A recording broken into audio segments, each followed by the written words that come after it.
Chicos, ¿me escuchan? Buenas Buenas noches, noches, doctora. doctora. Sí Sí se le se la escucha. escucha. Buenas noches. Vamos a ver ahora el tema de reumatismo de partes blandas. Ok. Vamos a ver si puedo. Ya está. Ok. Bueno, un tema interesante de reumatismo de partes blandas, quizás el que más vemos en la práctica diaria es hombro doloroso.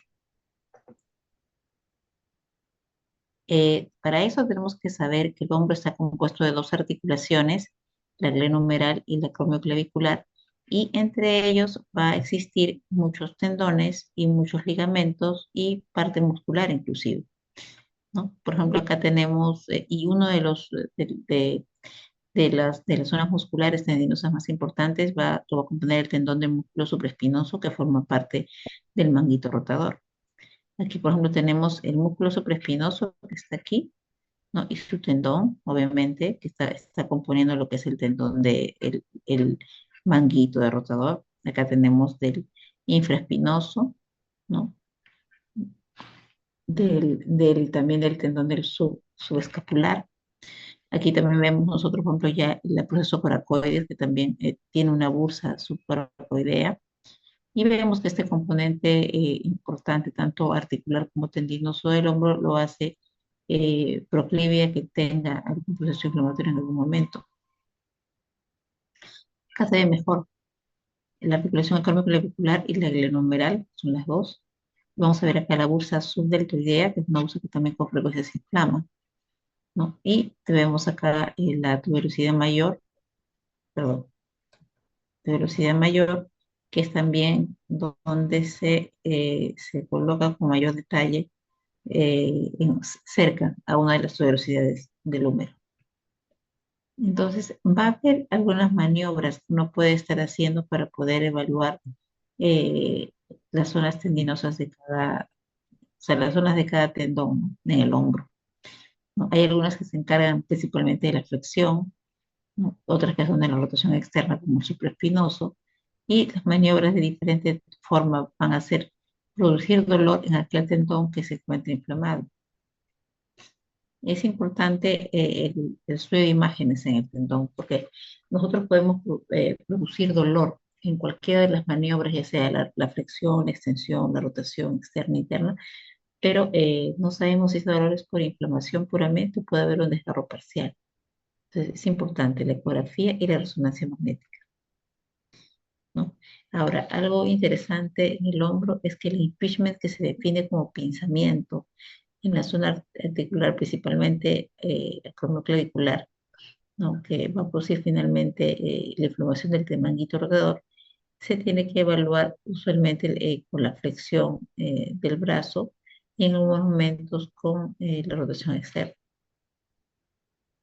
Algunas patologías van a producir finalmente una lesión irreversible del hombro y en algunos casos colocar una prótesis del hombro ya es bastante compleja y generalmente se da en pacientes que no van a tener mucha movilidad del brazo. Esto tenemos aquí, esto blanco que ustedes ven es el derrame articular, ¿no? Y cuando hay una ruptura de la inserción del tendón, puede haber inflamación, ¿no? Sangre, inclusive en la zona articular. Hay otras lesiones, como ustedes pueden ver, por ejemplo, aquí, ¿no? En una zona de erosiones. Eso sucede principalmente en las o artritis por microcristales, ¿no? Que usualmente sucede en pacientes que dializan. Entonces, hay algunos planes que tenemos que tener en cuenta los costos, ¿no? Como una resonancia, una artografía es muy costosa. Sin embargo, planear una radiografía simplemente y sin necesidad de llegar a la resonancia con un buen examen físico nos ayudaría mucho a determinar cuál es el problema de la lesión. Entonces, hay que determinar algunos puntos claves. Es bueno determinar anatomía, ¿no? Y así podemos comprender las causas de diferente cuadro clínico del por qué duele el hombro. Hay que examinar, hay que ver la historia clínica, ¿no? Por ejemplo, algunas enfermedades que podrían tomarse en consideración para poder evaluar que esas enfermedades pueden producir un riesgo de inflamación tendinosa. Es indicado casi todos los casos terapia física, ¿no? Algunos se van a ver beneficiados por las infiltraciones o también con las cirugías. Por ejemplo, un impeachment usualmente va a cirugía después de un tiempo porque no vamos a lograr desinflamar del todo los tendones porque la zona por donde pasan los tendones está pisada. Entonces pasamos del hombro, que es el manguito rotador principal o las bursitis, todo lo que ustedes encuentren en esa zona. Es importante, perdón, hay que recordar que es importante determinar si un dolor intenso a nivel del manguito rotador es por un desgarro del tendón o simplemente inflamación del tendón. Es importante saber esa definición para la infiltración, por ejemplo. Sabemos que en un desgarro no se puede infiltrar, pero si el tendón está indemne y solo está inflamado, sí. Manos radiocarpianas. ¿Qué tenemos en las manos?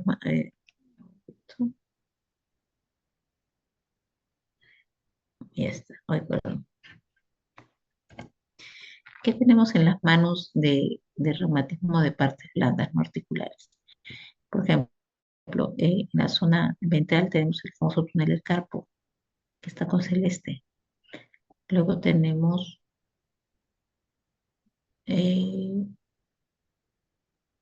también tenemos en el primer dedo, por ejemplo, en la zona sería dorsal, vemos que está el tendinitis de Kervaino, que está en el primer dedo.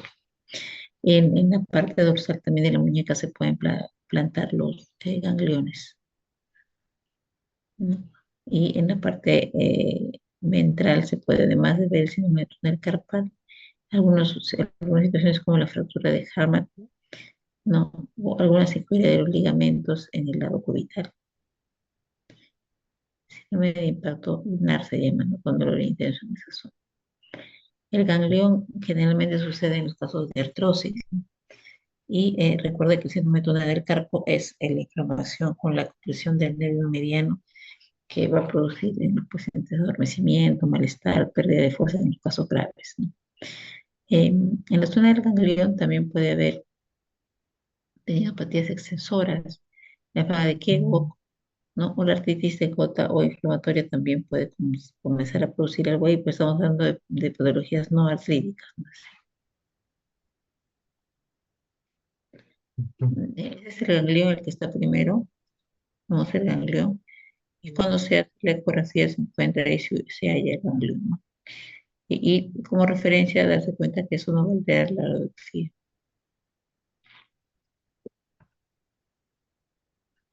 Cuando hay una lesión a nivel túnel del carpo pueden usar férula, pero cuando se ve ahí se tiene que operar. ¿Mm? Hay una fractura de Hartmann-Hook y, y chicos están con su micrófono abierto. Eh, y tenemos entonces en el túnel del carpo puede haber esas lesiones. Vemos aquí además ya, si vemos la patología de la mano, túnel del carpo, tendinitis Kervain, no tenemos la famosa tendinitis flexora. En algunos casos esa tendinitis flexora pueden llegar a ser como dedo, dedo en gatillo, ¿no? Entonces usualmente hay que infiltrar para desinflamar la zona de inflamación tendinosa. Entonces, típicamente saben que el síndrome de túnel del carpo es la inflamación del nervio mediano y el paciente les va a decir que tiene parestesias en la noche, ¿no? Con dolor y parestesia durante el día, pero su mayor compromiso va a ser en la noche. El ganglión está en el dorso de la muñeca, como hemos visto, y usualmente es por la artrosis y se puede infiltrar. Así como la enfermedad de Kervain, donde también se puede infiltrar la terapia física, que es la inflamación del extensor menor, del primer dedo. La artrosis también provoca dolor, pero eso ya sería cuestiones articulares, ¿no? Y los dedos en gatillo causado dolor y rigidez del dedo se tiene que manejar con infiltración por corticoides y terapia física. En el codo, ¿qué tenemos? En el codo tenemos más bursitis, ¿no? Porque es una zona donde la bursa es grande. Ahí vemos la bursa en el olecrano ¿no? El radio, el esopicóndilo, el húmero, vamos a verla, ahí está. Eh, Tenemos el músculo bíceps, donde se ata el bíceps, y tenemos el nervio cubital, y en el ligamento colateral, ahí a veces puede doler o inflamarse. Entonces tenemos ahí los famosos epicondilitis o epitrocleitis también. Entonces tenemos epicondilitis, epitrocleitis, bursitis olecraniana y atravesamiento cubital.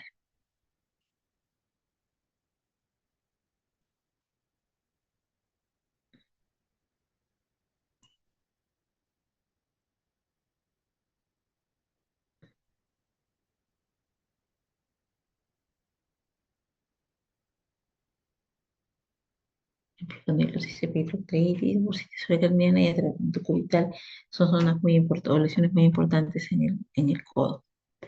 Ahora, pie y tobillo. Igual que en la mano, el pie y tobillo van a tener varios ligamentos, estructuras musculares, ¿no? Y bursas también. Entonces, en las zonas del tendón, ligamento y músculo, vamos a tener algunas patologías, ¿no? Por ejemplo, la tendinitis aquiliana. La ruptura del tendón de Aquiles es una decisión importante porque es el que sostiene usualmente el pie, ¿no? Y hay que tratarlo con urgencia. La fascitis plantar, por ejemplo, ¿no? Eh, y en caso de los huesos ya con fracturas, osteonecrosis, etc. Articulares hay varias, no vamos a ir por ahí porque estamos buscando diagnósticos que no involucren las articulaciones.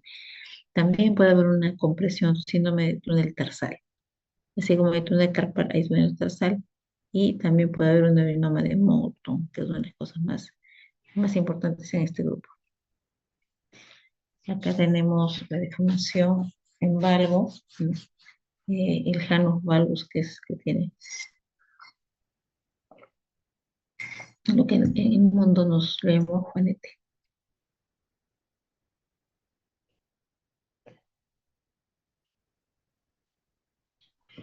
Causas más comunes de dolor de pie y de tobillo.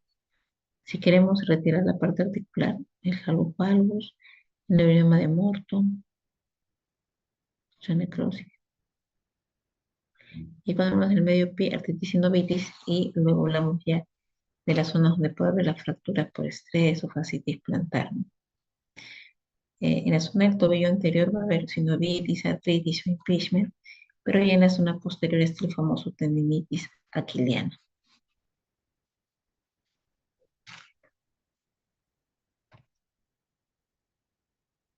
Ujú. En algunos pacientes con artritis reactiva puede haber inflamación del tendón de Aquiles. Si vemos que en nuestra mano izquierda está la inflamación del tendón de Aquiles. Bueno, acá tenemos las fotografías de la cirugía de Juanete y también la cirugía artroplastia del tobillo.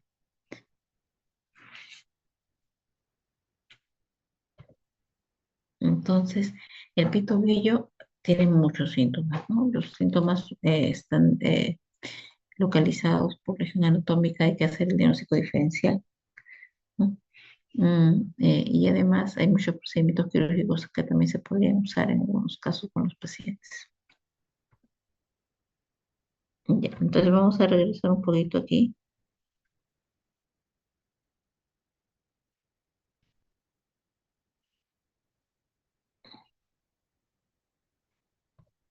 Ujú. Entonces, en las zonas también de la bursa, que es, el olecrano tiene acá vi una bursa aquí, esa bolsita que está de color medio naranja, esa la bursa se puede llenar, se puede inflamar, y eso conlleva obviamente a que el paciente tenga dolor y tumefacción, y hay que hacerle una infiltración usualmente para mejorar eso rápidamente, y de ahí terapia física. El túnel del carpo o el dedo en gatillo es algo que también vemos muy frecuentemente y es un reumatismo de partes blandas que usualmente se infiltra, ¿no? Y luego ya se tiene que hacer terapia física.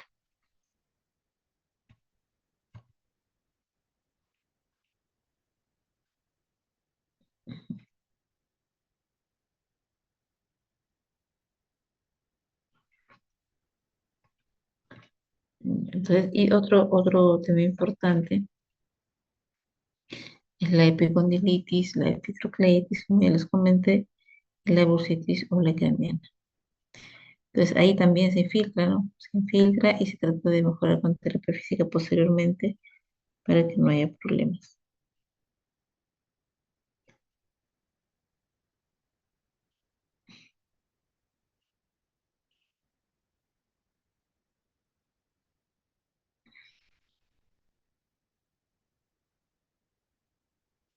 Ya está. No sé si hay algún problema, alguna pregunta con respecto a la patología de partes blandas.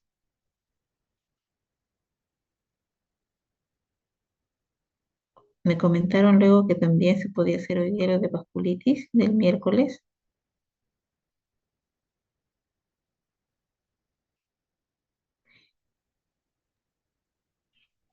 Creo que sí, doctora, parte de la delegada Andrea, si no estoy mal. Sí, algo sí me dijo. Vamos a hacerlo. Es decir, es más largo, así que vamos a hacer